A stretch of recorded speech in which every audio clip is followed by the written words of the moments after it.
Welcome to Retirement Rescue Radio, a show specifically designed to help retirees and pre-retirees maximize their financial efficiency so you can live the retirement lifestyle you've always imagined.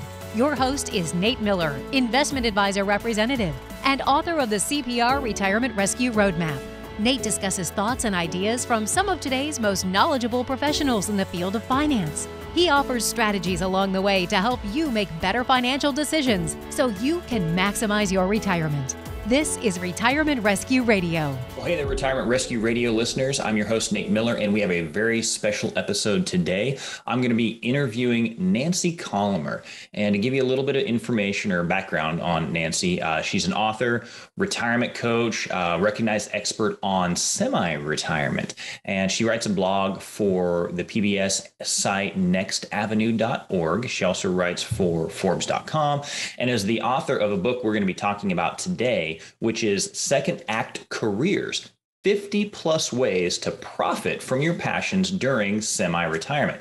And 50 plus. So this is there's definitely not a shortage of things that you can do in retirement or ideas that you can get from reading this book. She's also a speaker who has presented at corporations, associations, and numerous universities. And her talks are focused on retirement and second act careers or reinvention. And she holds an MS in career development from the College of New Rochelle and a BA in psychology from the University of North Carolina at Chapel Hill. And she's also certified as a retirement coach. She's been featured in numerous media outlets like NBC Nightly News, New York Times, CNN, Wall Street Journal, Redbook, Ladies Home Journal, Market Watch, and Fortune. And so today we're going to be going over her book. And also there's several, make sure you stay all the way to the end where she's not only going to tell you how to get access to the book, we're actually going to have a few copies available that you can get from us. So if you simply send an email to asknate@retirementrescueradio.com and fill out, actually, if you, first off, you have to go and leave a review for us on the podcast. And then if you copy and paste that review into an email and send it to asknate@retirementrescueradio.com, we'll just ship out a free copy of her book to you. And so that's all you have to do. So that's one. There's also another free resource that she's making available to you. If you go to her website, and this will be linked in the show notes here, mylifestylecareer.com, she has a free downloadable workbook. It's 25 questions to help you identify your ideal second act. So lots of giveaways that we've got going on today in this podcast episode. We've got the book. Now, we've only got a limited supply of the books to send out. So if you want one of her books, like I said, go ahead and leave a review for our podcast. Drop the copy and pasted review into an email at asknate@retirementrescueradio.com. You'll get a free book. And then also we've got that downloadable workbook to help you identify the second act that you may have to be that you may want to do. She's also going to talk about some different places that you can go to find, side hustles in this gig economy that we've got going on right now. And also an acronym to help you along with those 25 questions as well to identify your second act. So a lot of great stuff going on today. So please enjoy my interview with Nancy Collamer. All right, Retirement Rescue Radio listeners, welcome to another episode of Retirement Rescue Radio. I'm your host, Nate Miller, and we've got a very special guest with us today. We've got Nancy Collamer with us. Nancy, welcome. Thank you. Great to be here. All right. So now we just went through, a lot of information that honestly a lot of people could find on the web. But is there anything, specific or unique about you that you'd like to share with some of my listeners just to help them get to know you a little better?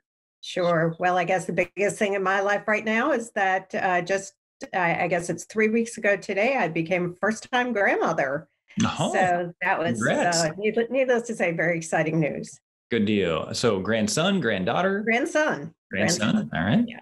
Good deal. So lots of, injuries and, knee scratches and stuff like that in the future. Good deal. I guess so. I'm a mom of 2 daughters, so this is a whole new experience. Oh, excellent. That's interesting. I'm one of 6 kids born on a farm. 5 of us were boys and 1 girl. Oh my goodness. Yeah. So, yeah. And my wife was an only child, and we've got a boy and a girl. So, that's nice. yeah, so good deal. And brand new grandbaby. Awesome. And did you say they're close? Or They're about an hour away. Okay, yeah, it's not far. So yeah, actually, going tomorrow for grandma babysitting duty. Looking forward to it. There you go. Fun. Well, awesome. Well, then, we'll just kind of jump in here. And, I guess to start off here, we hear a lot more today, just more and more about retirees talking about, their second stage of life and really what that might look or might look like. There's been a lot of businesses, there's been a lot of consulting careers that have been started in that second age, or maybe they finally get around to writing the book that they've always wanted to, but never had the time to focus on it. Right. And some of them might be hesitant or confused just because they don't know where to start. And your book, Second Act Careers, actually it's 50 plus ways to profit from your passions, could be a great place for them to start.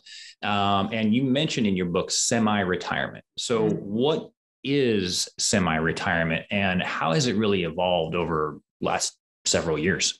Yeah. So, traditionally, Nate, we think of retirement as being this time, the golden years, the time of to be able to enjoy leisure activities. We often think of what I call the 3Gs: golf, gardening, and grandkids. And, that may have been true for a lot of our parents, but the fact of the matter is that dynamic is rapidly changing, and it's changing for two main reasons. One is that we are living longer, healthier lives. And the other is that, as you well know, a lot of people have not saved enough for retirement. And so a lot of people are going to have to supplement retirement by doing some type of work. But also people are, they're retiring at age 60, which means that they might have 25, 30 years ahead of them. And they want those years to be active and fulfilling and productive. And so it is no longer just about leisure. It is about leisure. It is about finding purposeful activities. And even within leisure, I think you can think of leisure in two buckets. One is sort of the watching, Netflix and go to the movies and chilling out type of leisure. And then there's what I like to call the productive leisure, which is things like taking classes and, taking a painting class, learning how to cook a new type of cuisine, doing a Bible study class, a book club, any of those things, those activities that really help to make you feel more engaged. They stretch you intellectually, creatively. That's all productive leisure, and that can be very important to people during this phase of life. Definitely. And so this has been a big topic, I know, among, even millennials, but I feel like now more and more retirees or maybe semi-retirees are getting into this, the gig economy. So really and I can say that like I have an RV and we put it up on RV Share. There's Airbnbs, there's Turo for your vehicle, or you can drive Uber. There's so many different things that you can do. So are retirees kind of embracing that, or how does the gig economy really fit into all this? Yeah, the gig economy is something that is becoming more and more prevalent. And, there's entire websites now that are devoted to teaching people about the different ways that they can profit from the gig economy. One of my favorite sites is a site called Side Hustle, which the hustle is HUSL.com.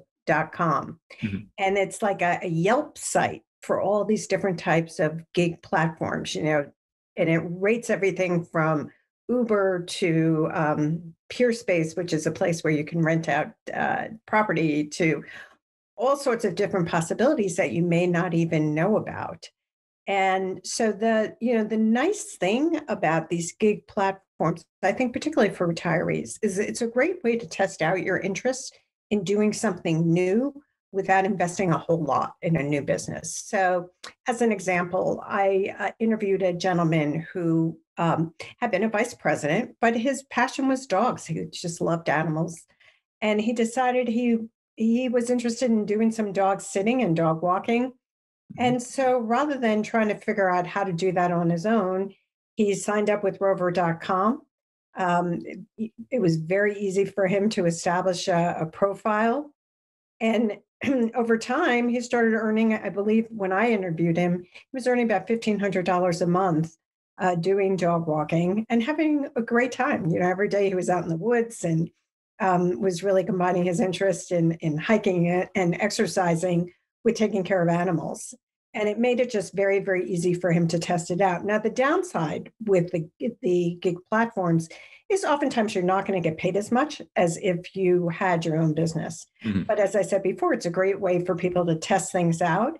And then if you discover that you like it and you start to build up a clientele, then you can take the next step and really think about hanging out a shingle and going out on your own.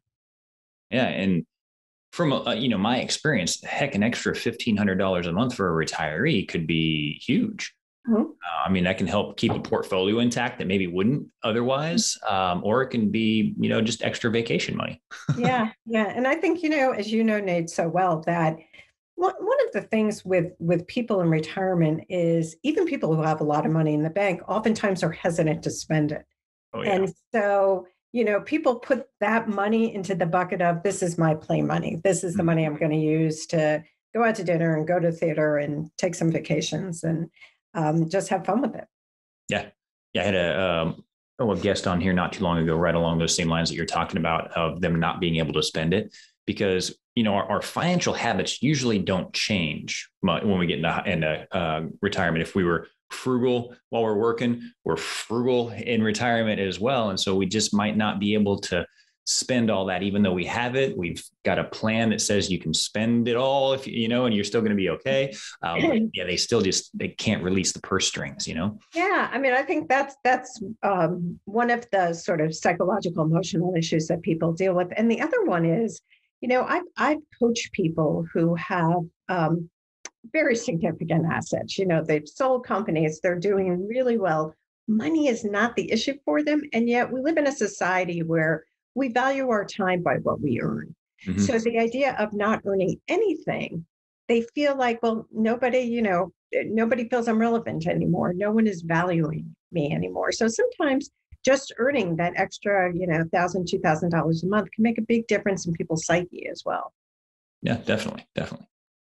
So in your book, you were talking about 50 different ways. So you had to do a lot of research just to identify those 50. So you probably had to just, interview hundreds or thousands of retirees just to narrow it down to 50. So how did you narrow it down to 50? And maybe can you let us know maybe one or two of them that didn't quite make the cut? Yeah. So what I did was I really thought about it in terms of what works for people at this life stage. So I had a couple of criteria. One is I only wanted to include ideas that could be done on a flexible basis, where people would not have to be committed to a 9 to 5 or a 8 to 8 type schedule. The second thing was I focused in on ideas that didn't require people to open up a brick and mortar store. So I steered away. So while I talk about something like you could start a concierge personal chef business, I don't talk about starting your own restaurant. Because for most people, that is simply too much time and investment of capital. Mm-hmm. And speaking of time and investment of capital, I also really zeroed in on ideas that didn't require a whole lot of startup capital or a lot of additional training. So I didn't pick anything that would require somebody to go back to school to get a master's or PhD. But many of the ideas, it would be very helpful for people to get some additional training, whether that is taking a certification program.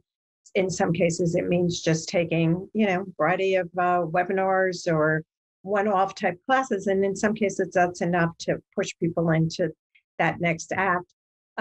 But none of the ideas require extensive training. So becoming a financial advisor is probably not one of the 50 in there. No. Right. Got it. And so you're kind of in your second act career right now. When or how did you decide that semi-retirement was really the direction that you wanted to go? Yeah. So, well, I think, like so many people, it's a progression. It's not something that necessarily was an overnight decision.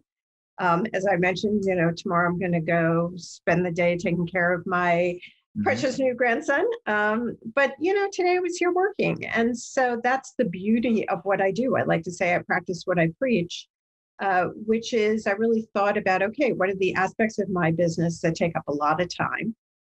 What are the things that I can cut back on? What are the things, most importantly, that I enjoy doing the most?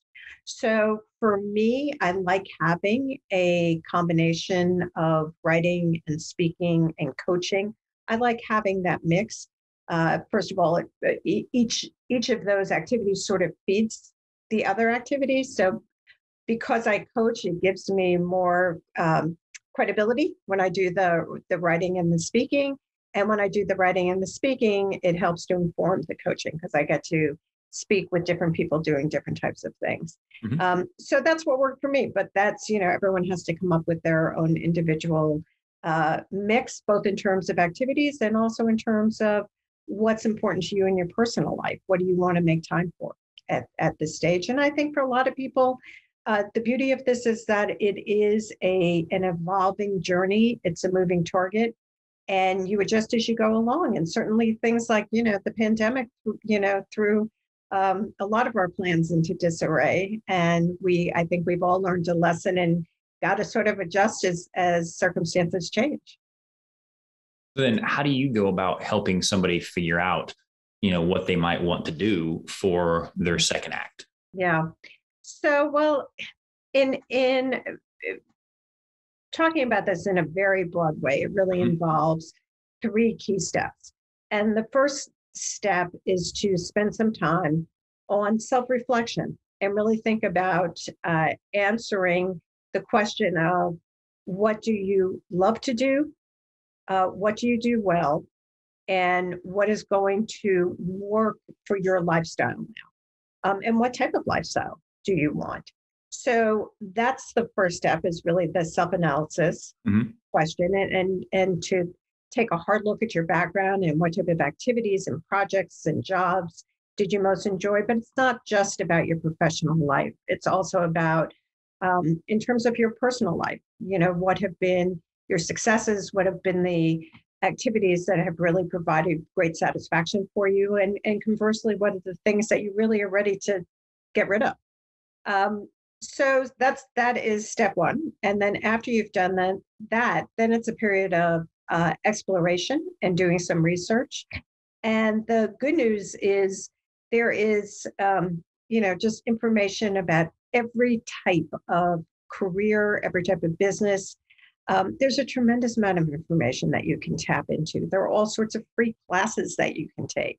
I mean, there is no shortage of information. I joke that when I was doing the research for the book, that I came across an ebook about how to start a hot dog vendor business. How to open up your own hot dog cart.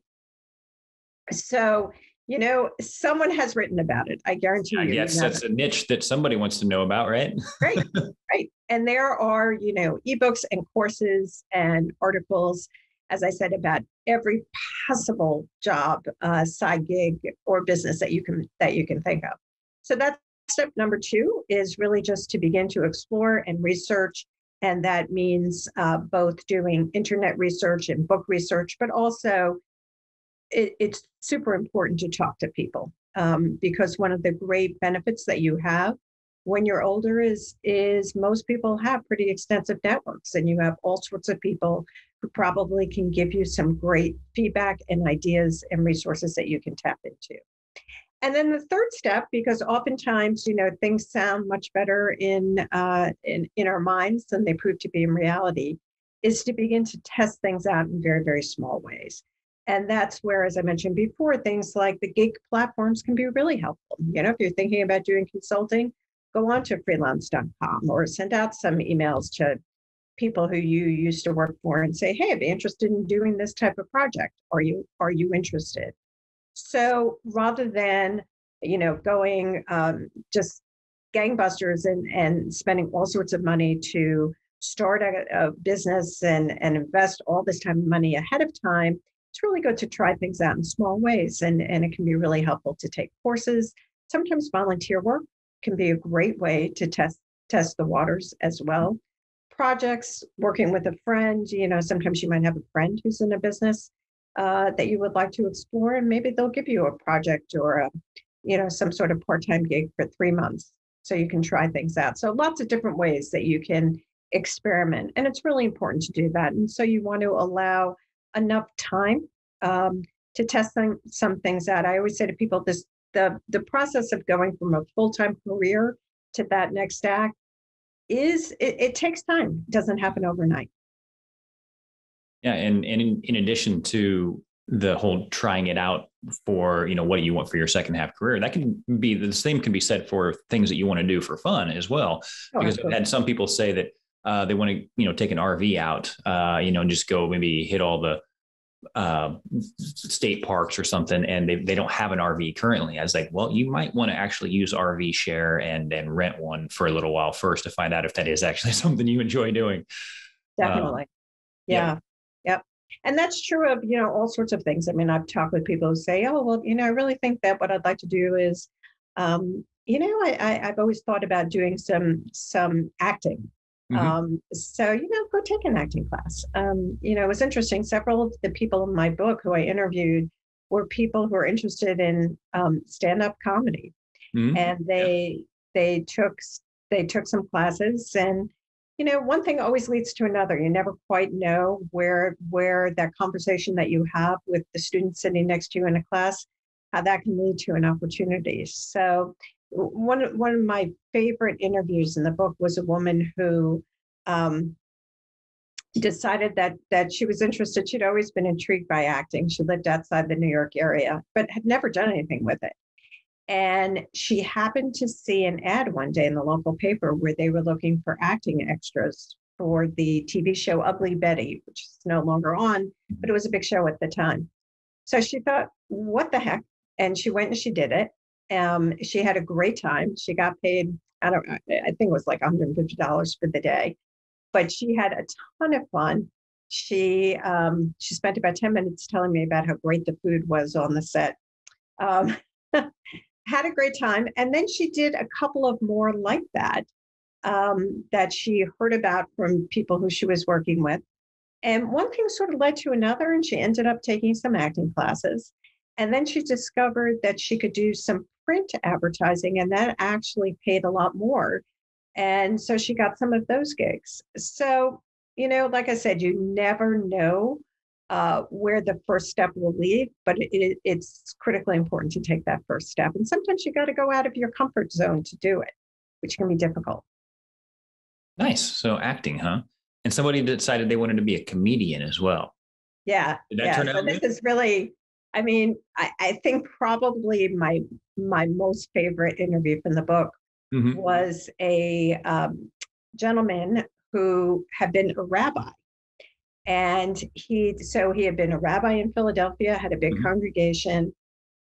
He and his wife owned a condo up in Vermont. And of course, being a rabbi, it was very difficult for him to get away on weekends.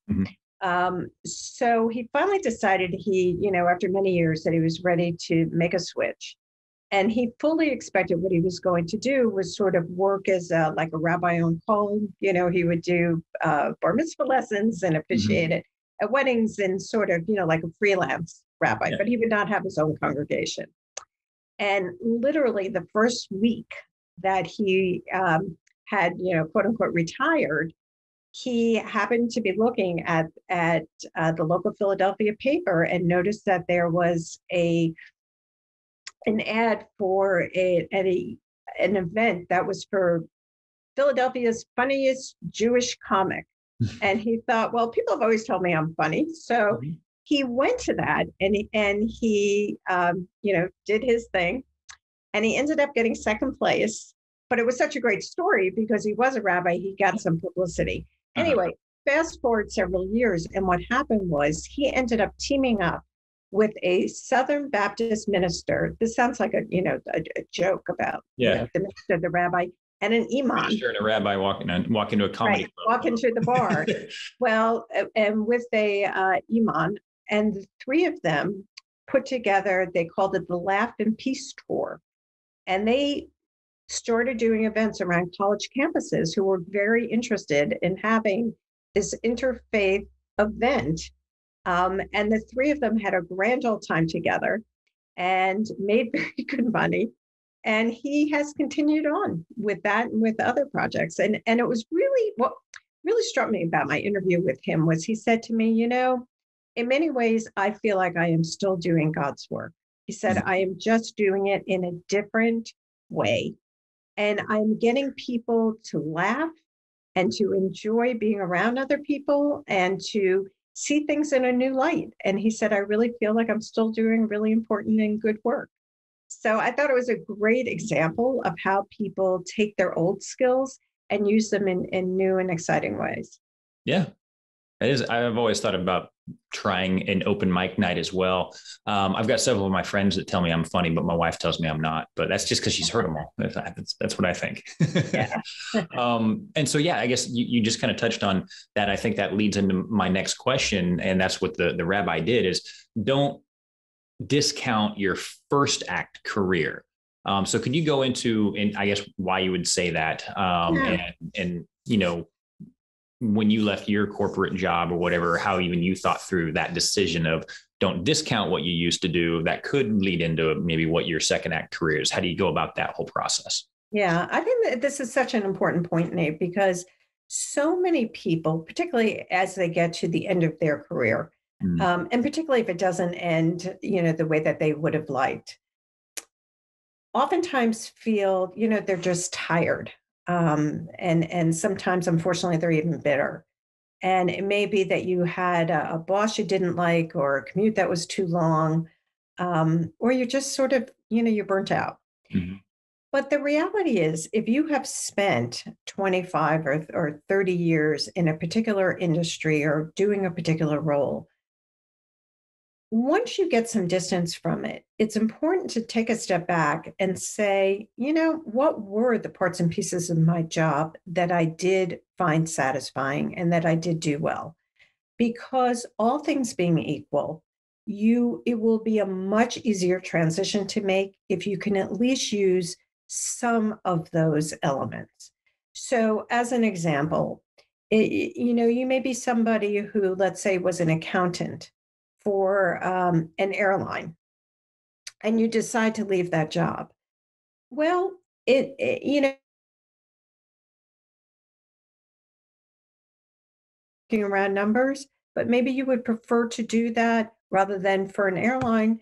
Maybe at this point in your life, you're really passionate about working for a nonprofit that speaks to you, and you could go to work for them as a CFO. Or as the treasurer of that nonprofit.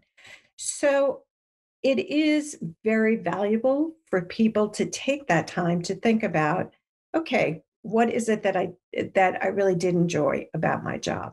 And typically when people have a little bit of space and distance between the old job and thinking about what's next, they do find that there are always elements that they want to take into this next act. And sometimes it's the people. You might just have a really terrific network of people that you can tap into. I know a gentleman who he became a recruiter. It was a totally different role from what he did before, but he had a large network of colleagues who he had really developed very good relationships with. And so becoming a recruiter became a good next step for him. And so, you might switch industries, you might switch job roles. Maybe, it may not even have been your official job role. You could be somebody who organized the company picnics or always organized the company Christmas party. And you may have really enjoyed that role. And so perhaps you'd be interested in doing something in the event planning space. One of the more interesting examples of this is somebody who I spoke with who actually had been a fireman. And he ended up doing consulting to big sports venues about their fire and safety plans, and got paid very good money for doing that. So on that scale, it sounds big. Pardon me? I was going to say on that scale, it sounds like it would be big. Yeah. So, there's lots of different ways that you can sort of slice and dice your background and blend it with new interests. And again, it takes some time to figure it out, but that really is worthwhile to do. Okay, great. And I mean, obviously you love what you're doing as well. Do you ever see yourself going into full retirement? I mean, this gets to the question of what does it mean to be fully retired? If it means that you're sitting on a rocking chair somewhere, no, I don't see that for myself. As I mentioned before, I see myself cutting back on some of the more taxing tasks, or getting rid of some of the things I like a little bit less. But I hope that I'm always actively engaged and intellectually remain intellectually curious, because I think that's what makes for really fulfilling retirement. Mm-hmm. Yeah. And so I know that it's kind of like with this business too, as long as we're mentally able to do it, Sure. There's really not a big reason to retire. But when someone starts a new endeavor, you've heard a lot of times, like, you got to give it your all, or, like Yoda says, there is no try, there's only do. And I'm not going to try to imitate his voice right now. Sounds a little bit too much like Kermit the Frog when I try it. But is it different for semi-retirement? Can you try out a couple of passions, see which ones you like, which ones you don't like, which ones work, which ones don't? Does it work out that way, or is it something you have to give the old college try for? Yeah, I mean, I think if you're trying to do something that's really important to you, obviously you want to give it the time and effort it deserves. But I think the motivation oftentimes is very different. It's oftentimes less about generating a lot of money, and it's more about finding something that is really fulfilling that also generates some money. Mm-hmm. So you probably do not need to do things on the scale that you would during your full-time career. And I think, to your point also about pursuing more than one thing, I like to say to people that you really want to think about retirement as a time when you have a portfolio of activities. And just like with the financial portfolio, you don't want to be too heavily weighted towards stocks, because what happens when the stock market goes down. And so you want to have a healthy mix of activities that reflect your priorities and your interest. And it's interesting because when I coach people about retirement planning, it's really helpful for them to think about things not just as, okay, I need to pick one thing, but let me think about my retirement in terms of a number of different categories. What do I want to do in the area of health and wellness? Because that is critically important. If you don't, the old saying, if you don't have your health, nothing else matters. And that is really true. So, what are some of your goals in terms of eating well and getting more sleep and staying active?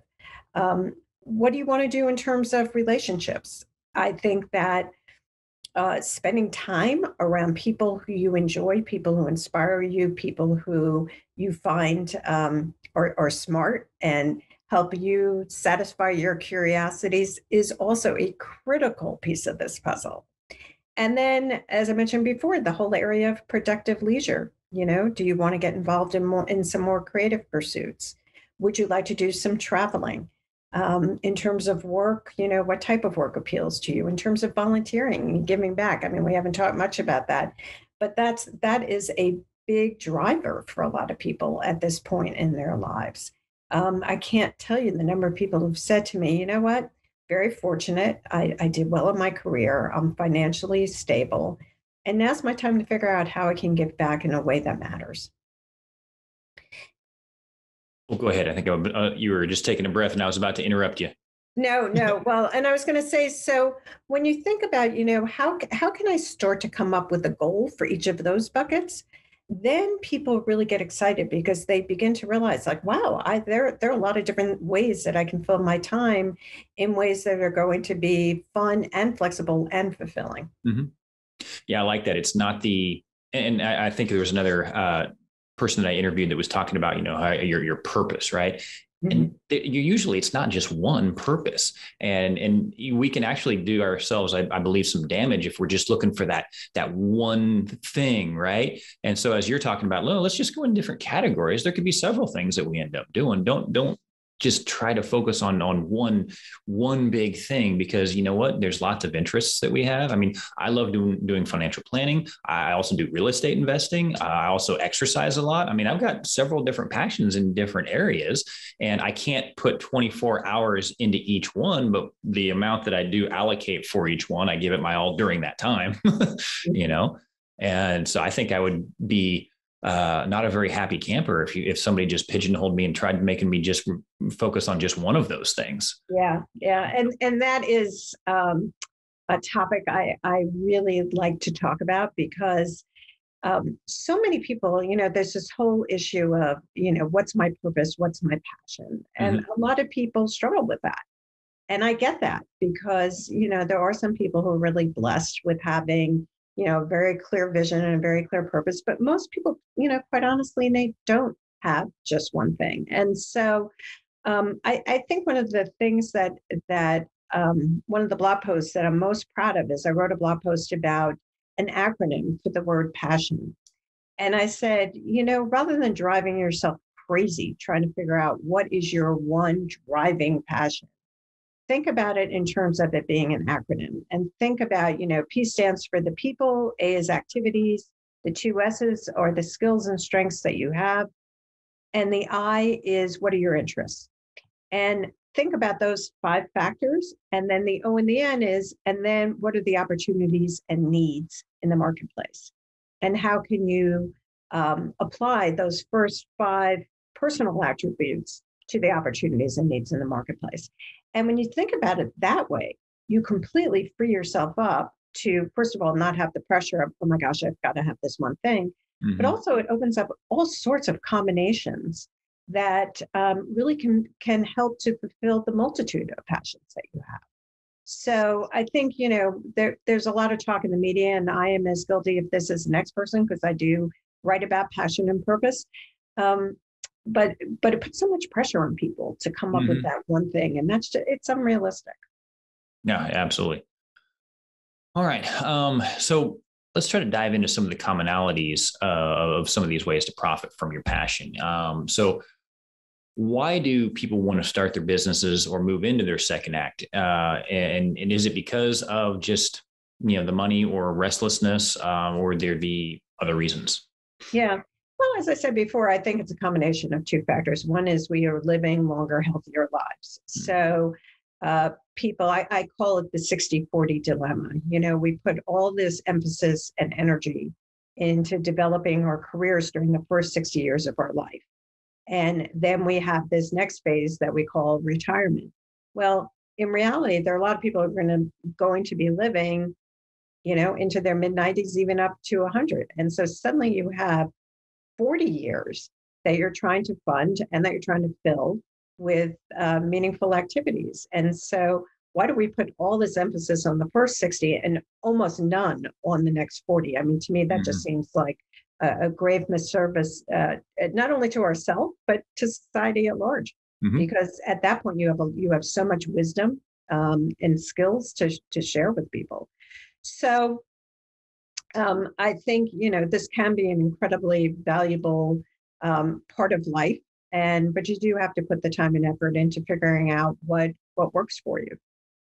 It seems like, there's a lot of cultures that respect and revere age because of that wisdom. I feel like here in the Western culture, especially in America, we just kind of look at, nope, they're out to pasture now. Millennials now have that saying called "Okay, Boomer."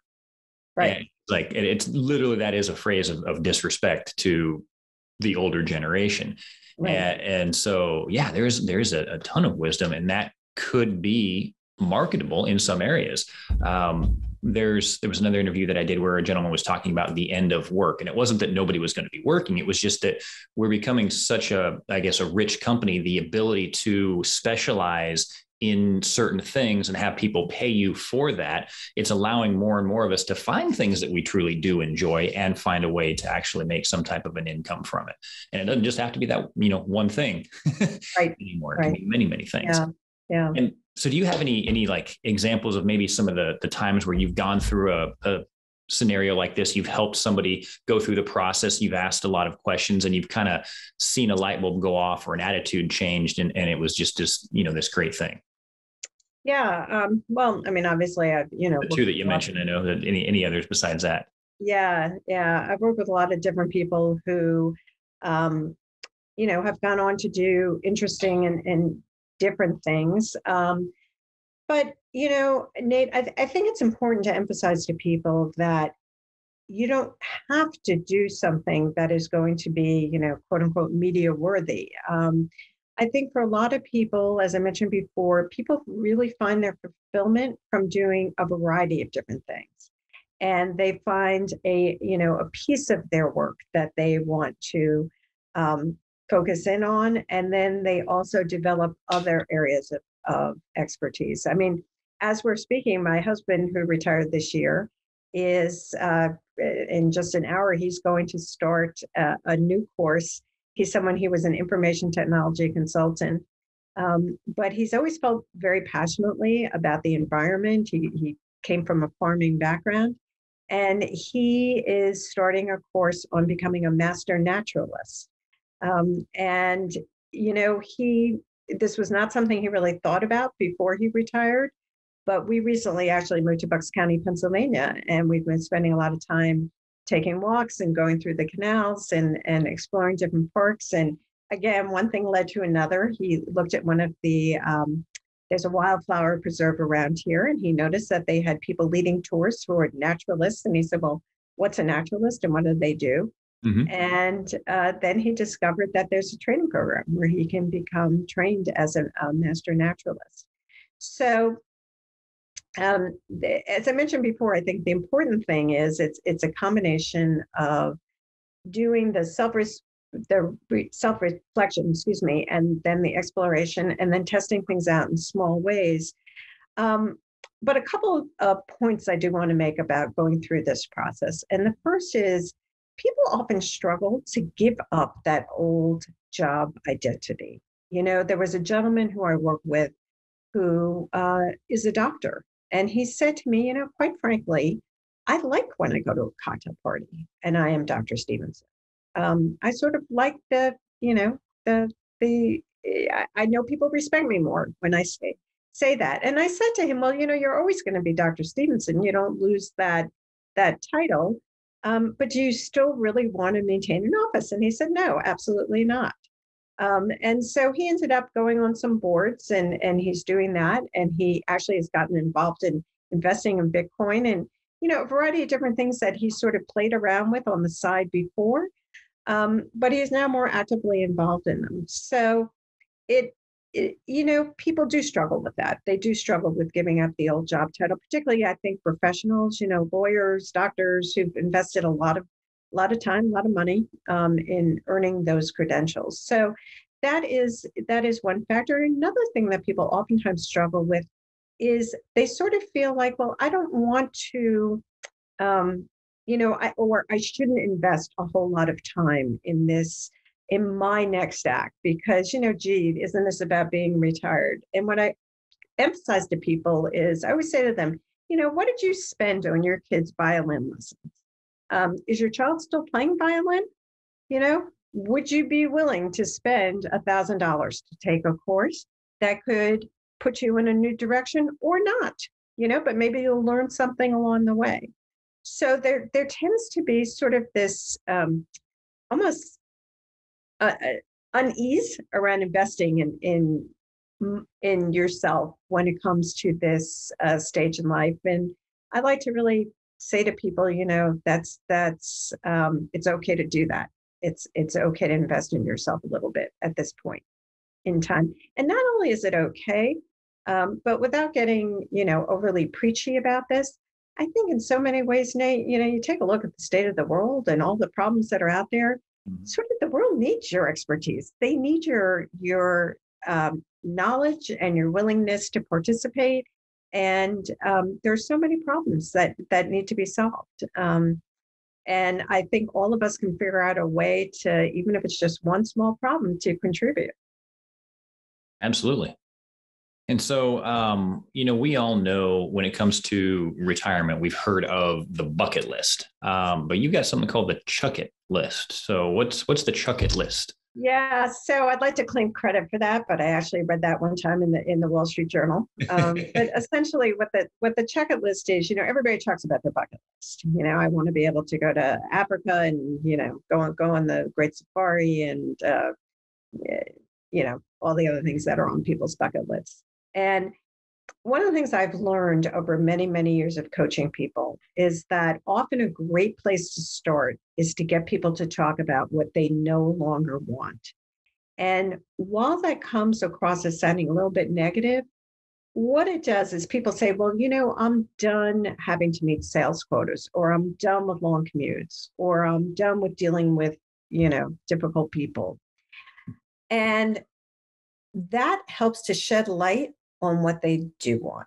Mm-hmm. And so if you're done dealing with difficult people, okay, I get that. What are the types of people you want to be around? And then when people really begin to articulate that, it can be incredibly helpful for them. So, I remember talking with one woman and she said, I'm so tired of being around. She had worked in a hospital, being around scientific types. They don't have much emotion. I'm ready to be around. So I said, well, what types of personalities would speak to you? And what came out was she's really loved being around creative thinkers and artistic types. And so she ended up working at a summer stock theater. Mm-hmm. I was going to say it's time to join the theater. At Right, that point. exactly. So, everyone is different. Everybody comes up with different answers to those questions. But by articulating what you don't want, it really does help to shed light on what you do want. Mm-hmm. Absolutely. Yeah, even in my own company, I know what to delegate because it's the stuff I don't like to do. Like I'm done with paperwork. I don't like to. Right. All right. And so we are kind of coming up on our time here. So we've got a few, I want us to call them quick hit questions here that we'll go through. So first of all, let's ask if you've got any recommended books that you would like to share and why you would share. And obviously this is a perfect time to talk about yours if you want to. Sure. Obviously, I'm a big fan of my book, Second Act Careers. But in addition to that, two authors that I would highly recommend. One, and this is an old book. It's actually in its 25th edition now, but it's something called Transitions by William Bridges. And it is just an excellent book that talks about going through transitions in life. And so it's equally applicable to somebody who is, graduating from college and going out in the real world as it is from someone who's leaving their full-time job and retiring. But he is an expert on transitions and the psychology of transitions. And he talks about the sort of the painful endings. And then what he has a great term that he talks about, the fertile emptiness that we all experience when you go through a change and your new reality has not yet you haven't settled into that yet. And there is that very uncomfortable sort of middle ground that you go through. So anyway, it's a great book. It's one that I often recommend to people. The other author that I am a big fan of is Barbara Sher, Sher. Sadly, she passed away last year, but she is, I think, one of the great minds in the career development world. And she has a number of books out there about sort of how you figure out what it is that you really want out of life. And she focused in on the sort of over 50 space as she herself got older. She has a couple of books out that I think would be very, very good for people considering retiring. So, and I also, by the way, on my website at mylifestylecareer.com, I have a number of book recommendations that are specific to different aspects of retirement. Okay. We'll make sure to link to all those. All right. mylifestylecareer.com. Mm-hmm. Okay. Perfect. Love that. And then, so, we've been talking about semi-retirement, second act, and all of that. So what would you say that your definition, if you want to try to label it like that, right? Your definition of retirement would be? So I would go back to an earlier answer that I gave you, which I think is retirement is a great time to figure out your portfolio of leisure, purposeful activities, and productive leisure. Perfect. Succinct. There we go. All right. So then what is something that you would like to see 20 years from now be considered absolutely absurd? Or if you say that another way, let's go 20 years down the road. When you look back, you'd say to yourself, man, I can't believe we used to do X. Yeah. That is. Yeah. Well, I have to say, as someone who writes in the retirement space, even though the financial, I am not a financial planner, but obviously doing what I do, the financial piece is a part of it. And I'd love for us to look back 20 years from now and say that we as a country did something to address the way that we encourage people to save for retirement. I think, without getting on my soapbox here, I just think, there are a lot of people at this point who have not saved nearly enough for retirement for a variety of reasons. I think the baby boomer generation is the generation that got caught in sort of that switchover from company provided pensions to self-funded retirements, and it has proved very problematic. So I hope that situation improves and that we see better solutions out there. I know it's interesting you say that. I have heard that. Not only that, I've got a few recent examples where I've been talking to some young 20-year olds, and I've actually been able to have intelligent conversations with them about investing. In conversations that some of my clients, I mean, they're far more invested, the I guess the millennials or whatever they're called right now, in their investing than even what the baby boomers are, and they know more. They're able to throw terms back at me that I'm just like, you've obviously done some research on this. They're better researched than a lot of my baby boomer clients. Yeah. And unfortunately, I think my generation, the baby boomer generation, was a generation that entered the workforce. I mean, gosh, my first job was working for AT&T, and they had a deluxe retirement plan. But those days are gone, and they don't exist anymore. So people sort of enter the workforce with the assumption that, this is going to be taken care of by the corporation. And then, we switched over to the 401ks and the Roths, and, which sounded great at the time. But what we're seeing from the data is, far too many people have not saved enough. And it's going to be very problematic. Yep. They changed the rules midstream, but then didn't really explain the ramifications of what that change meant.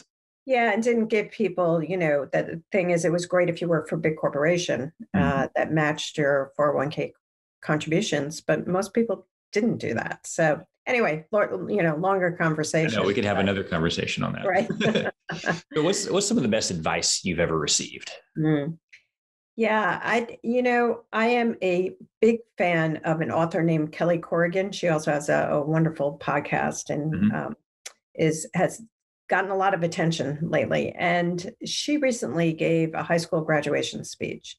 And if you take a look at it at YouTube, it's 7 minutes. And she says, I have 2 words of advice for you. Ask questions.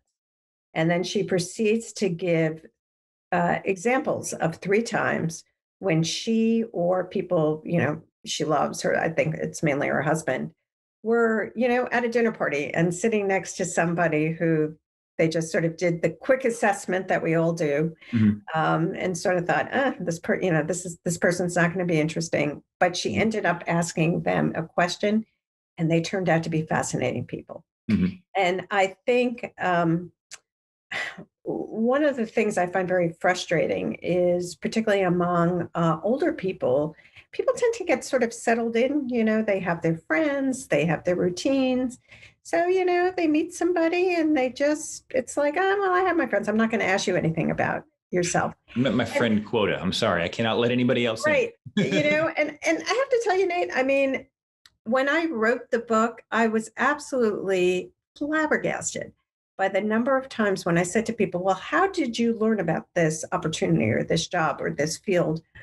And it was always a serendipitous conversation, and you just never know when those are going to take place. And so I just encourage people to, if you get on an airplane, take out your earbuds for 5 minutes and just turn to the person next to you and say, hey, where are you going? And sometimes you'll meet people you just never know where those conversations can lead. And I think if you get in the habit of doing that, just a little bit more interesting things can happen and you can learn a lot. All right. Well, then I think we'll go ahead and end, so you can have a parting piece of advice for the listeners, and then obviously the best way that they can connect with you if you have anything else other than just the books and the website that you mentioned there a little bit earlier. And so, yeah, go ahead there. Okay, so this has been a lot of fun. Obviously, we've covered a lot of territory, but I do want to give a shameless plug for my own website, because on there, I do have a lot additional resources and ideas specifically for people who are over 50. So again, that website is mylifestylecareer.com. And when you go there, if you want to sign up for the newsletter, you can download. I have a workbook that has 25 questions for you to consider as you weigh your options for your second act. And then you get my newsletter, and I promise I never do anything with the list. And if you don't find the newsletter helpful, you're always free to unsubscribe. But at this point, I have thousands of faithful subscribers, and it comes out just twice a month. So quick read. Well, good deal. There's a free resource for everybody on here. So appreciate that. Thank you. And your book, we will also have a few copies of that available here. And so if somebody would like a copy of your book, we'll go ahead and have them. They could just leave us a review and then copy and paste that review into an email at asknate@retirementrescueradio.com. And then we'll be able to send that book over to you as well. Great. So we'll end up getting a few of those. So I think that's it. So I would recommend everybody at least sign up for that, because that's an easy free resource for them. 25 questions. If there's anything that you've been thinking about for a second act career, that can help jumpstart the engine there and give you guidance on what direction you might want to go there. So appreciate that. This has been fun. Great. Thanks so much. You bet. Well, that's it, everybody. So appreciate Nancy being able to come on here and help those of you that might be struggling with, what to do, or struggling with a few things, maybe even to do, and just what direction to go for this second act to make it more fun and more fulfilling for you. So thank you for your time, Nancy. And I think you're going to help rescue some retirements in, the form of helping them live a more fulfilled life. So, all right. That sounds great. Thank you so much. It's been great. Thanks. Take care. Bye-bye.